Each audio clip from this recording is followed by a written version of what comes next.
তাদেরকে সরবরাহ করার চেষ্টা করছি।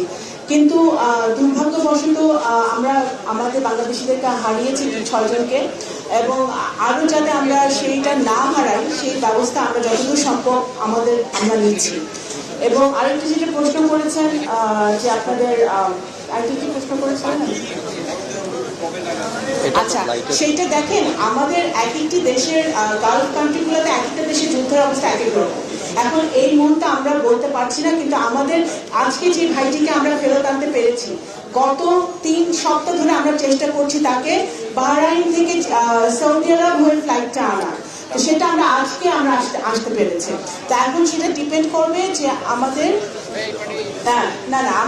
আমাদের পররাষ্ট্র মন্ত্রণালয় থেকে আমরা চেষ্টা চালাচ্ছি যে যত তাড়াতাড়ি সম্ভব যে রুটগুলো খোলা আছে, যে ফ্লাইটগুলো অ্যাভেলেবল, সেই ফ্লাইটগুলোতে আমাদের যেই ভাইগুলো আমাদের ফেরত আনতে পারিনি, যে ডেড বডি মরদেহ, সেগুলো যেন আমরা শীঘ্রই ফেরত আনতে পারি।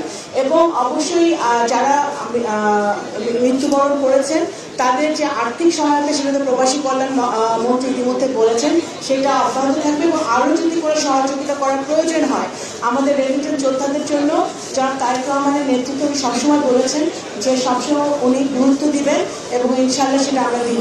ধন্যবাদ। আমি একটা কথা বলি, আমি যে বিষয়টা বলছিলাম, আপনারা 6 জনের কথা বলছেন, কিন্তু আমাদের কাছে যতটুকু হিসেব আছে, আমাদের কাছে হিসেব আছে 8 জনের। তার ভিতরে একজন হচ্ছে মাইন বিস্ফোরণে কুয়েতে মারা গিয়েছিল, একজন হচ্ছে ইরাকে মারা গেছে। আপনারা কি ইরাকের ওই প্রবাসীর কথা আপনারা কি তালিকায় দিয়েছেন, নাকি সেটা বাদ দিয়ে আপনারা 6 জন হিসেব করেছেন? স্যার ইরাকের বিষয়টা আমরা খোঁজ দিব স্যার, আমাদের তালিকায় আমাদের তথ্য অনুযায়ী আমরা 6 জনের কথা জানি। যদি এর বেশি হয়ে থাকে অবশ্যই সেটা পররাষ্ট্র মন্ত্রণালয় বা প্রবাসী কল্যাণ মন্ত্রণালয় সেটা খোঁজ নেবে। কুয়েতেরটা আমরা অবশ্যই কাউন্ট করেছি, আমরা জানি সেটা, কিন্তু আরও যদি হয়ে থাকে সেটা আমাদের খোঁজ নিয়ে যারা এখন পর্যন্ত আমাদের তথ্য অনুযায়ী বা আমাদের বিভিন্ন দূতাবাসের তথ্য অনুযায়ী সেটা আমাদের 6 জন এখন পর্যন্ত মৃত্যুবরণ করেছে। আমাকে তো বলেন, ইদানিং দেখা যাচ্ছে যে ভূমধ্যসাগরে লিবিয়া হয়ে লোকদের দিয়ে মারা যাচ্ছে। এখন লিবিয়াতে ভিসা কিন্তু বন্ধ ছিল, লিবিয়ার দেশটাকে গৃহযুদ্ধ করবে, কিন্তু দেখা যাচ্ছে যে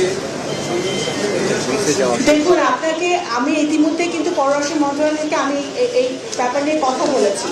এখানে সবচেয়ে বড় কথা হচ্ছে যারা এটা মানব পাচার করছে তাদেরকে ধরতে হবে, এবং বাংলাদেশের এবং লিবিয়ার লোকজন যৌথভাবে যারা অবৈধভাবে মানব পাচার করছে তাদেরকে প্রলোভন দেখিয়ে কিছু টাকার লোভে তারা এই মানুষগুলোকে বিপদে ফেলছে, এবং সমুদ্রের মধ্যে তাদেরকে বিপদাপন্ন অবস্থায়। এবং অনেকে রিসেন্টলি আপনারা দেখেছেন যে যেই ইনসিডেন্টের কথা আপনি বললেন, যে আমাদের কিছু বাংলাদেশি ভাইরা প্রাণ হারিয়েছে, এবং এখনো কিছু বাংলাদেশিরা যারা জীবিত আছে তারা গ্রিসে, তারা কিছু হসপিটালে আছে এবং কিছু ক্যাম্পে আছে। তাদেরকে আমরা কিভাবে ফেরত আনবো?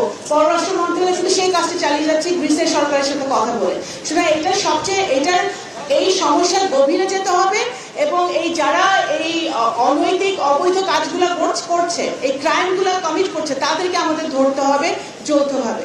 ধন্যবাদ।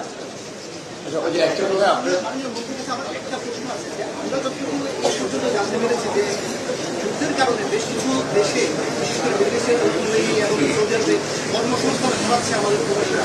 সেক্ষেত্রে তারা যে দেশে ফিরে আসার একটা ঝুঁকি তৈরি হচ্ছে, সেক্ষেত্রে আপনারা কি প্রস্তুতি নেবেন, কি উদ্যোগ নেওয়া করতে পারেন? আচ্ছা, এটা নিয়ে আমি একটু বলতে চাচ্ছিলাম যে প্রথমত আমরা যেভাবে আমরা খবরাখবর দেখতে পাচ্ছি, আমাদের ওই ধরনের কিন্তু যে উল্লেখযোগ্য লোক ফিরে আসতেছে এখানে কাজকর্ম বাদ দিয়ে, সেটা কিন্তু নাম্বারটা সেরকম না।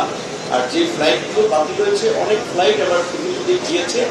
আর যারা তারপরেও যদি ফিরে আসতে হচ্ছে, যেমন ইরান থেকে কিছুদিন আগে 185 জন যারা ফিরে এসেছিল, সেখানে আমাদের একটা পুনর্বাসন প্রকল্প আছে, যার মধ্য দিয়ে আমরা তাদের যে অর্জিত স্কিল সেটাকে এখানে কাজে লাগানোর জন্য আমরা একটা তাদেরকে ট্রেনিং দিয়ে থাকি। আমরা কিছু ফান্ড নগদ দিয়ে থাকি, এমনটা ছোট হলে আমার প্রবাসী কল্যাণ ব্যাংক তাদেরকে 3 লাখ টাকা পর্যন্ত ঋণ দিয়ে থাকে।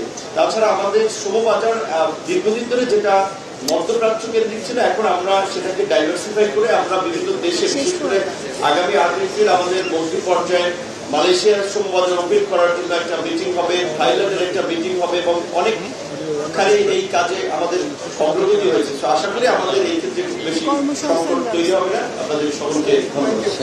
আজকে আমাদের এখানে শেষ। ধন্যবাদ।